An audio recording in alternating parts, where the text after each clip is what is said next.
요한복음 21장 15, 16, 17절 한 절씩 교독하겠습니다.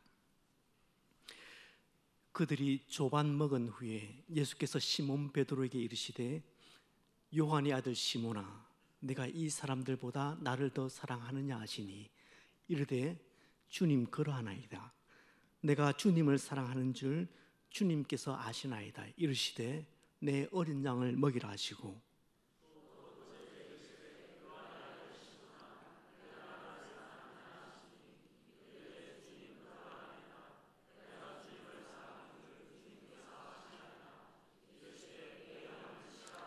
함께 읽습니다. 세 번째 이르시되 요한의 아들 시몬아 내가 나를 사랑하느냐 하시니 주께서 세 번째 내가 나를 사랑하느냐 하심으로 베드로가 근심하여 이르되 주님께 아시오매 내가 주님을 사랑하는 줄을 주님께서 아시나이다.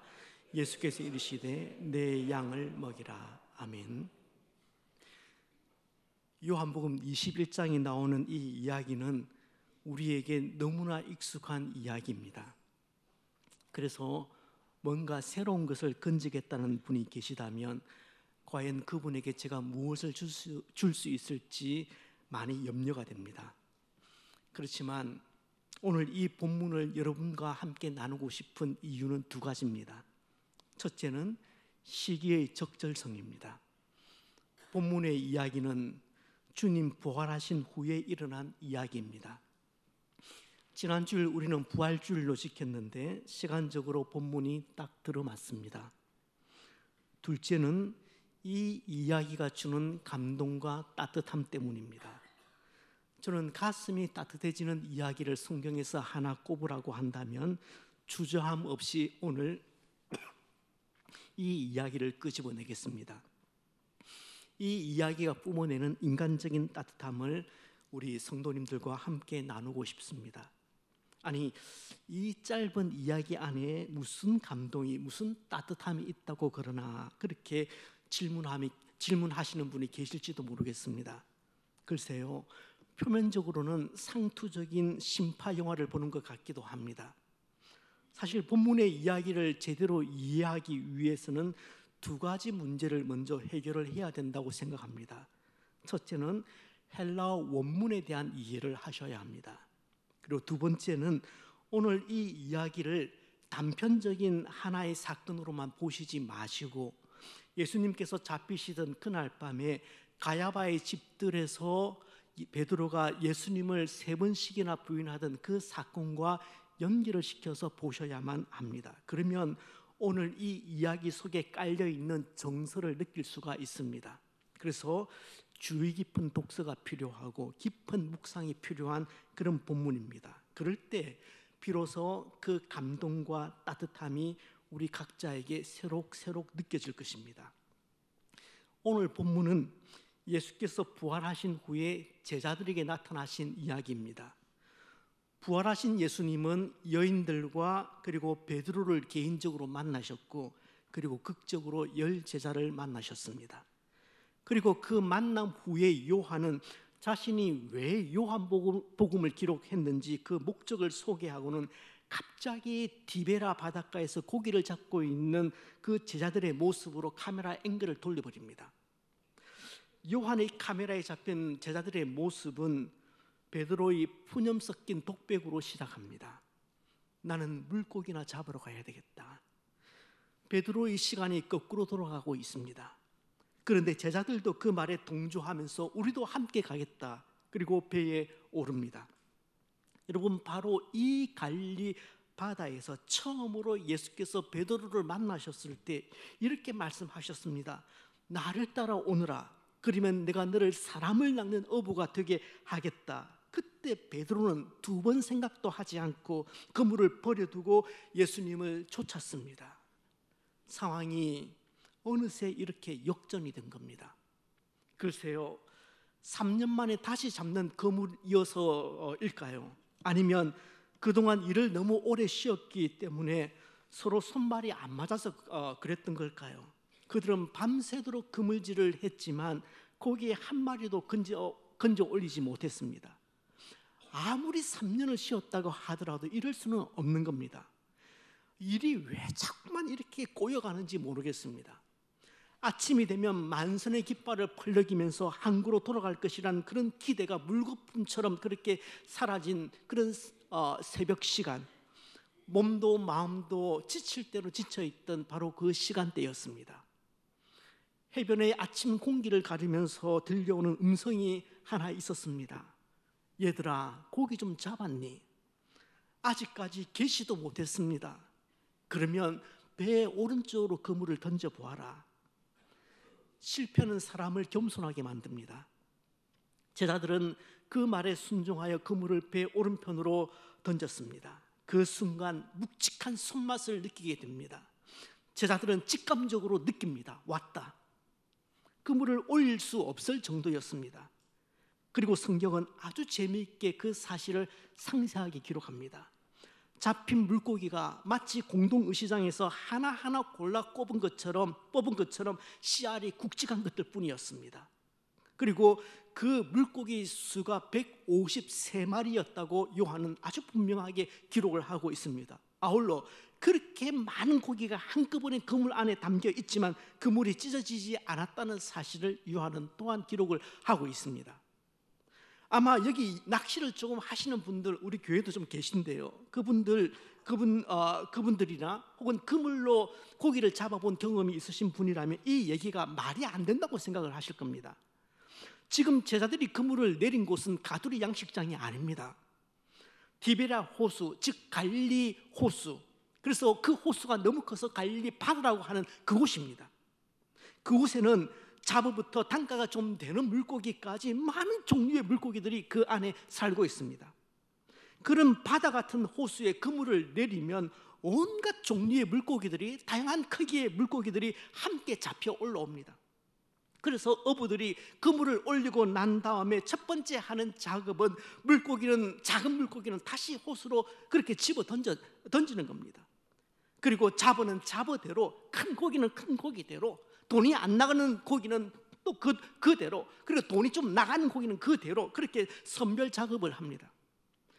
요한에게는 남다른 섬세함이 있었습니다. 그는 지금 해변에 서 계신 이 분이 예수님인 것을 바로 알아차리고 베드로에게 귀띔을 합니다. 주님이시다. 베드로는 그 말을 듣자마자 바로 배에서 뛰어내려서 첨벙첨벙 예수님께로 그렇게 뛰어갑니다. 베드로는 어딜 가도 베드로입니다. 예수님은 어느새 그 해변에 숯불을 피워놓고 생선을 굽고 계셨습니다. 생선 굽는 냄새가 그 새벽 해변가를 진동을 합니다. 그 옆에는 빵도 준비가 되어 있었습니다. 바람막이 돌멩이도 그렇게 준비해 두셨습니다. 저는 이 순간 예수께서 마술을 부렸다고 생각하지는 않습니다. 그냥 조반이 차려져라 그렇게 말씀하시니까 뚝딱 조반상이 차려진 것 아닙니다. 실패한 제자들을 위해서 열심히 아침 식사를 조반을 준비하고 계셨던 겁니다. 여러분, 실패한 제자를 세우기 위한 예수님의 열심을 한번 보십시오. 그렇게 뒤따라 무초로 올라온 제자들은 예수님과 함께 신비로운 아침 식사를 나누게 됩니다. 하지만 새벽 만선의 기쁨과 함께 더할 나위 없이 즐거워야 할 그 식사 시간이 굉장히 차분합니다. 떠드는 소리도 없고 웃음소리도 없습니다. 한 번씩 서로의 얼굴만 힐끗힐끗 쳐다볼 뿐입니다. 그리고 다시 아래만 쳐다보며 고기를 쳐박고 식사를 합니다. 조반 다 먹은 후에 예수께서 베드로를 불러내십니다. 아마도 식사가 끝나기 전에 너 나랑 얘기 좀 해야 되겠다. 너 일전에 대체 왜 그랬냐? 그랬으면 아마도 베드로는 소화불량 걸렸을 겁니다. 그랬다면 그 식사 분위기가 정말 살벌했겠죠. 음식이 입으로 들어가기나 했을까요? 그런데 주님은 그 얘기를 가슴에 다 묻어두시고 제자들이 식사를 다 끝낼 때까지 기다리십니다. 저 같으면 이런 만찬은 생각도 못할 것 같습니다. 아마도 저라면 그 빵을 그 제자들 눈앞에서 그렇게 빵을 찢어주면서 이렇게 찢어 죽여도 시원찮을 놈들, 그렇게 궁시렁궁시렁 분명히 저는 그렇게 그랬을 것 같아요. 사실 지금 베드로는 주님을 1대1로 대면할 용기가 나지 않습니다. 가야바의 집들에서 3번씩이나 그 예수님을 부인한 사실 때문에 지금 쥐구멍이 있다면 그리로 숨어들고 싶은 마음입니다. 그 실패에 대한 자책감 때문에 마음이 잔뜩 움츠러들어 있습니다. 한편으로는 그 예수님께 누구보다 가까이 다가가고 싶은 마음이 간절했지만, 다른 한편으로는 다른 제자들의 등 뒤로 숨고 싶은 마음 사실일 겁니다. 그래서 계속 식사를 하면서도 곁눈질로 예수님만 살피며 다른 제자들 속에 숨어 있습니다. 그런 마음의 미묘한 움직임을 예수님은 간파하셨습니다. 예수께서 그런 베드로를 가만히 불러내십니다. 베드로 입장에서는 정말 피하고 싶은 끔찍한 순간이 드디어 찾아온 겁니다. 어쩌면 다른 제자들을 뒤로 하고 둘이서 해변을 걸으셨는지 모르겠습니다. 아니면 조용히 옆으로 좀 오라고 그렇게 말씀하셨는지도 모르겠습니다. 예수님은 고개를 들지 못하고 있는 베드로를 나직히 부르십니다. 요한의 아들 시몬아, 요한의 아들 시몬아. 여러분, 시몬은 베드로의 히브리어 이름입니다. 예수님은 그에게 새 이름을 지어주셨는데 아람어로는 게바이고 헬라 말로는 베드로라는 이름입니다. 그러니까 아람 말은 그 당시 일반 서민들이 그냥 통상적으로 시장에서 썼던 언어입니다. 그러니까 헬라어는 이제 공식적인 언어죠. 바위처럼 반석처럼 믿음의 굳센 사람이 되라고 게바, 베드로라고 그렇게 이름을 지어주셨습니다. 그 이후에 예수님은 베드로를 게바라고 불렀지 단 한 번도 시몬이라고 부른 적이 없습니다. 그런데 왜 지금 다시 그 예전의 이름을 부르실까요? 베드로는 움찔했습니다. 이어서 예수님은 베드로가 감당할 수 없는 질문을 하십니다. 요한의 아들 시몬아, 너가 다른 사람들보다 나를 더 사랑하느냐? 헬라 원문을 보지 않고는 이 질문의 무게를 우리가 가늠할 수가 없습니다. 예수님은 여기서 아가페라는 헬라 단어를 사용하십니다. 여러분들도 잘 알다시피 아가페라는 단어는, 이 아가페 사랑은 하나님의 사랑을 가리킬 때 쓰는 단어입니다. 무조건적인 사랑, 변함없는 사랑, 영원한 사랑을 가리킬 때 아가페라는 이 동사를 선별해서 사용을 합니다. 그러므로 예수님의 질문은 이런 뜻이죠. 시몬아, 너는 영원히 변하지 않는 사랑으로 나를 사랑하느냐? 여러분, 예루살렘의 한 다락방에서 있었던 그 일을 아마도 기억하실 겁니다. 그 자리에서 예수님은 그 제자들 앞에서 내가 십자가에 달려서 죽을 것이다 그렇게 예언하셨습니다. 그 얘기가 끝나자마자 그때 베드로는 예수님의 그 말을 곧바로 막았습니다. 주님, 왜 자꾸 그런 말도 안 되는 소리를 하십니까? 그런 소리 좀 그만하십시오. 설령 그런 일이 일어난다고 할지라도 저는 주님을 위해서 제 한 목숨 바치겠습니다. 그렇게 호언장담을 했습니다. 저는 그때 그 베드로의 호언장담이 진심이라고 생각합니다. 저는 진심이라고 생각해요. 결국에는 인간의 연약함 때문에 그렇게 하지는 못했고 무너지고 말았지만, 베드로는 정말 주님 사랑했습니다. 그리고 자신이 사랑하며 따르던 그 주님을 위해서 목숨을 내놓을 수 있을 것이라고 그렇게 생각했습니다. 저는 그 베드로의 진심을 믿고 싶습니다. 하지만 하루도 지나지 않아서 그의 사랑의 전모가 밝혀졌습니다. 막다른 궁지에 몰리자 베드로는 예수님을 3번씩이나 부인했고, 마지막에는 그 예수님을 향해서 저주까지 하면서 예수님 나 모른다 그렇게 부인했습니다. 그는 아가페적인 사랑, 변함없는 사랑을 할 수 있는 그런 사람이 아니었습니다. 그런 제목이 못 되었습니다. 아마 그전 같으면 또 앞뒤 없이 말부터 뱉었을 겁니다. 그럼요, 두말하면 잔소리죠. 그걸 새삼스럽게 왜 물어보십니까? 하지만 이제는 더 이상 그런 실수를 범할 수가 없습니다. 그래서 베드로는 대답합니다. 주님, 그렇습니다. 내가 주님 사랑하는 줄 주님께서 아십니다. 여기서도 헬라어 원문을 보아야 합니다. 이곳에서 베드로는 필려오라는 동사를 사용합니다. 우리말로는 동일하게 사랑으로 번역을 해 두었지만 두 단어 사이에는 굉장히 큰 간격이 있다는 것 여러분 상식적으로 아실 겁니다. 아가페는 하나님의 사랑을 가리키는 반면에 필레오는 우정 혹은 자연적인 그런 애정을 가리키는 단어이기 때문입니다. 신약학자인 펠립스 박사는 이 구절을 이렇게 번역을 했습니다. 주님 그렇습니다. 내가 주님의 친구인 줄을 주님께서 아십니다. 영국의 성경학자인 존 마시는 자신의 요한복음 주석에서 이 구절을 또 이렇게 번역을 합니다. 주님 그렇습니다. 내가 주님을 좋아하는 줄을 주님께서 아십니다. 이 번역이 원문에 훨씬 더 가깝습니다. 그러니까 예수님의 질문에 대한 베드로의 대답을 풀었으면 이렇게 됩니다. 주님, 제가 변치 않는 사랑으로 주님을 사랑하지 못한다는 사실을 주님께서 아십니다. 제가 할 수 있는 것은 단지 인간적인 사랑입니다. 저는 저의 이 사랑도 언제 깨어질지 모릅니다.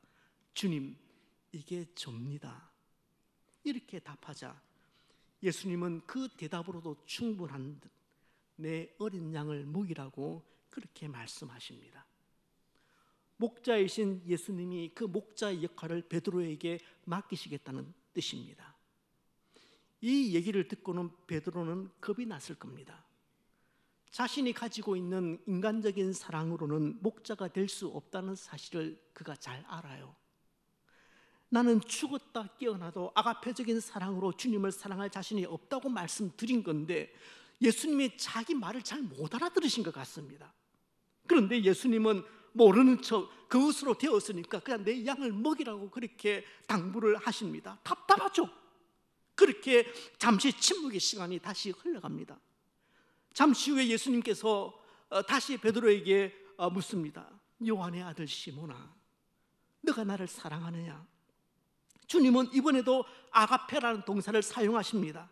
베드로는 잘 됐다 싶었습니다. 이번에는 정확하게 자신의 마음을 전달해야 되겠다, 그 생각이 들었습니다. 그래서 첫 번째와 같은 필요라는 단어를 힘줘서 말합니다. 주님 그렇습니다. 내가 주님을 좋아하는 줄 주님께서 아십니다. 이렇게 답하고 나서 베드로는 조마조마한 그 마음으로 예수님의 답변을 기다립니다. 아마도 이런 답변을 기다렸을 것 같습니다. 그래, 그렇다면 넌 어쩔 수 없구나. 넌 이제부터 이 바닥에서 물고기나 잡아 먹으면서 그렇게 생활하거라. 하지만 주님은 또다시 내 양떼를 쳐라, 그렇게 당부하십니다. 이쯤 되니 베드로의 마음이 천근만근입니다. 베드로가 어물어물하는 사이에 예수님이 세 번째 또 물어오십니다. 요한의 아들 시몬아, 내가 나를 사랑하느냐? 그런데 웬일입니까? 이번에는 주님께서 물으시는데 아가페란 동사를 사용하지 않으시고 베드로가 방금까지 사용했던 필요라는 단어를 사용해서 물어오시는 겁니다. 말하자면 이런 뜻입니다. 요한의 아들 시몬아, 네가 나를 아끼는 것은 사실이냐? 네가 나를 좋아하는 것은 정말이냐? 그것에 대해서는 자신이 있느냐? 이 질문을 듣고 베드로는 심히 불안해집니다. 차라리 그냥 처음부터 야, 이 못난 놈아, 그때 왜 그랬어? 그래도 너만큼은 얼마나 믿었는데, 정말 다른 사람이 다 떠나가도 너만큼은 내 편에 설 줄 알았는데, 그렇게 추궁을 하시거나 망신을 주셨다면 차라리 훨씬 더 마음이 편했을 것 같습니다. 그런데도 자꾸만 사랑하느냐고 묻습니다. 미치고 환장할 노릇입니다. 고개를 떨구고 사그라드는 그 숯불만 바라보고 있었습니다. 왜 예수님이 세 번씩이나 반복하면서 질문하실까? 베드로에게는 이런 생각이 들었을 겁니다. 혹시나 내가 가야바의 법정에서 예수님 세 번 부인한 것을 생각하고 일부러 그러시는 것은 아닐까? 생각이 거기에 이르니까 베드로의 얼굴이 갑자기 화끈 달아오릅니다. 심장이 그 순간에 얼마나 크게 뛰는지 모르겠습니다. 다 알고 계셨던 겁니다. 그거 다 알면서 정작 주님께서 가장 상처를 받으셨으면서도 그거 문제 삼지 않으시고 지금 따뜻한 눈길과 그 손길로 베드로의 그 아픈 상처를 어루만지고 계시는 겁니다. 여기서 베드로가 무너져 내립니다. 그래서 이렇게 대답합니다. 주님께서 모든 것을 아십니다. 내가 주님을 아끼고 주님을 좋아하는 것 주님께서 아십니다. 다시 말하면 이런 뜻입니다. 주님, 모든 것을 다 알고 계셨군요. 제가 주님을 3번씩이나 부인한 것도 이미 알고 계셨군요. 그런 마당에 제가 뭘 더 말할 수 있겠습니까? 제가 주님처럼 변치 않는 사랑, 그 사랑을 할 수 있는 그런 그릇이 아니라는 것 잘 아시지 않습니까? 저는 베드로가 이 말을 하고 속으로 눈물을 삼켰을 것이라고 생각합니다. 그때 예수님은 베드로를 쳐다보시면서 나지막하게 다시 한번 그러나 분명하게 말씀을 하십니다. 베드로야, 내 양떼를 먹이라. 고기를 들지 못하는 그 베드로에게 요한의 아들 시몬아, 너가 나를 사랑하지 않느냐? 내 양떼를 먹여다오. 한 번도 아니고 3번씩 그 말을 속삭이고 계시는 겁니다. 예수님이 베드로에게 꼭 이렇게 격려하시는 것 같습니다. 시몬, 내가 다 안다. 너의 약함도 알고 너의 실패도 다 안다. 너의 죄도 알고 너의 한계도 다 안다. 너의 사랑 가지고 이 일 감당할 수 없다는 것도 잘 안다. 하지만 그 작은 사랑을 가지고 다시 시작해라. 너가 하는 것 아니다. 내가 하는 것이다. 너의 양떼가 아니다. 내 양떼다. 내가 너와 함께 할 것이다. 그러니 너는 나를 의지해라. 그것이면 된다. 그러면 시몬, 너는 진실로 게바 곧 베드로가 될 것이다. 강영호 박사님이 쓴 우리가 오르지 못할 산은 없다라는 아주 유명한 책이 있습니다. 아마 읽어보신 분 계실지도 모르겠습니다. 이 책자는 맹인으로서 한국 최초의 박사였던 강영호 박사의 자서전적인 글을 모은 것입니다. 책 속에 둘째 아들 진영이 이야기가 나옵니다. 진영이가 중학교 1학년이 되었을 때, 이제 미국이죠. 중학교 1학년이 되었을 때 학교에서 숙제를 하나 받았습니다. 내가 가장 존경하는 사람에 관한 에세이를 쓰는 것이었습니다.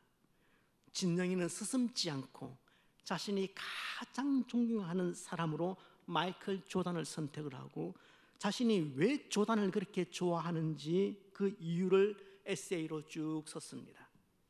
그런데 진영이가 조금 더 철이 들고 중학교 졸업할 때 공교롭게도 꼭 같은 숙제를 받았습니다. 내가 가장 존경하는 사람 그리고 그 이유.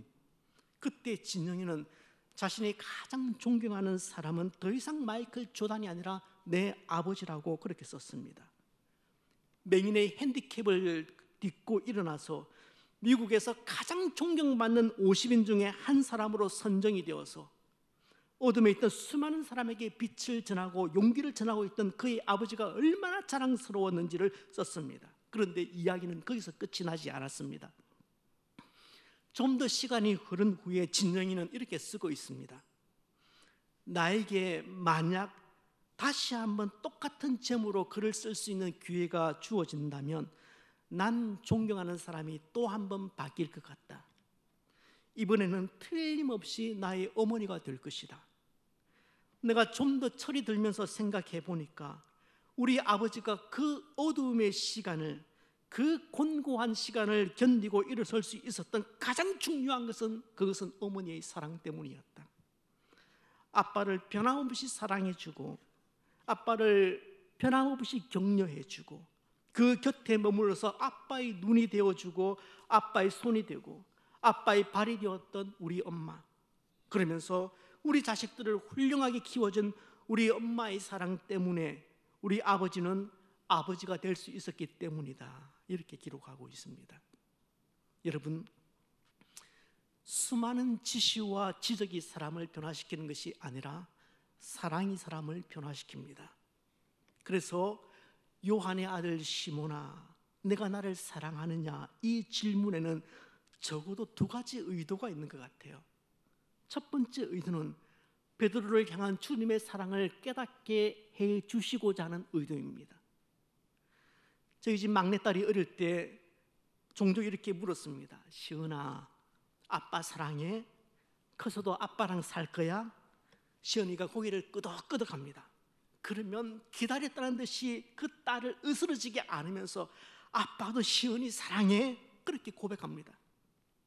제가 딸에게 물은 것은 딸의 대답을 듣고 싶어서라기보다는 아빠가 널 사랑한단다 그 말을 하고 싶어서 물어본 겁니다. 아빠가 너 사랑해 그 말 하고 싶어서 그렇게 뜸을 떠본 겁니다. 주님도 마찬가지입니다. 요한의 아들 시몬아, 너가 나를 사랑하느냐 물으신 것은 베드로의 입에서 지금 어떤 대답이 나올지 그게 궁금해서가 아니라 크게 넘어진 이 베드로를 향해서 내가 너를 사랑한단다, 내가 여전히 너를 사랑하고 있단다, 그것 잊으면 안 돼. 주님이 그 고백을 하고 싶어서였습니다. 그래서 베드로가 대답을 하자 말자 내 양을 먹이라고 말씀을 하시는 겁니다. 그 말은 베드로야, 너의 잘못은 이미 다 용서했다. 나는 너의 그 허물 기억하지 않는단다. 너에 대한 내 사랑은 이전이나 지금이나 실패를 하기 전이나 실패한 지금이나 변함이 없단다. 주님이 그것을 다시 알려주고 싶으신 겁니다.